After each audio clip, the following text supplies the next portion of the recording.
श्री राम जय जय राम। श्री राम जय जय राम।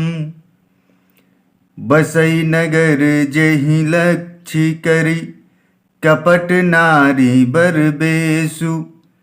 तेहि पुर के शोभा कहत, सकुचहि सारद सेसु। जिस नगर में साक्षात लक्ष्मी जी कपट से स्त्री का सुंदर वेश बनाकर बसती हैं, उस पुर की शोभा का वर्णन करने में सरस्वती और शेष भी सकुचाते हैं। पहुँचे दूत रामपुर पावन, हर से नगर बिलो की सुहावन। भूप द्वार तिन खबरी जनाई, दशरथ नृप सुन लिए बुलाई। जनक जी के दूत श्री रामचंद्र जी की पवित्र पुरी अयोध्या में पहुँचे। सुंदर नगर देखकर वे हर्षित हुए। राजद्वार पर जाकर उन्होंने खबर भेजी। राजा दशरथ जी ने सुनकर उन्हें बुला लिया।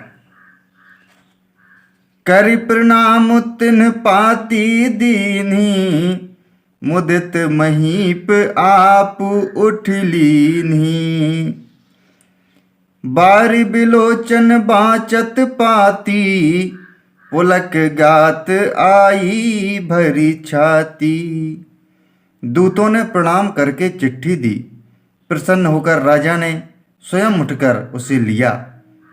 चिट्ठी बाँचते समय उनके नेत्रों में जल, प्रेम और आनंद के आंसू छा गया। शरीर पुलकित हो गया और छाती भर आई।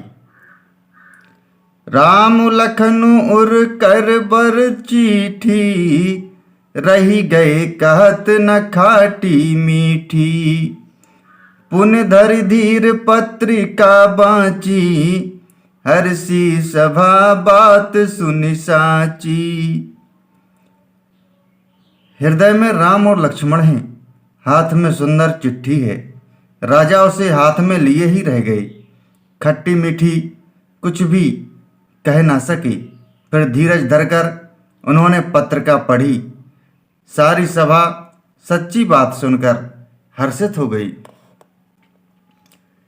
खेलत रहे तहाँ सुधि पाई, आए भरत सहित हित भाई। पूछत अति स्नेह सकुचाई, तात कहाँ ते पाती आई। भरत जी अपने मित्रों और भाई शत्रुघ्न के साथ जहाँ खेलते थे, वही समाचार पाकर वे आ गए। बहुत प्रेम से सकुचाते हुए पूछते हैं, पिताजी चिट्ठी कहाँ से आई है? कुशल प्राण प्रिय बंधु दो, आही कहू के ही देश। सुनि स्नेह साने बचन, बाची बहुरी नरेश।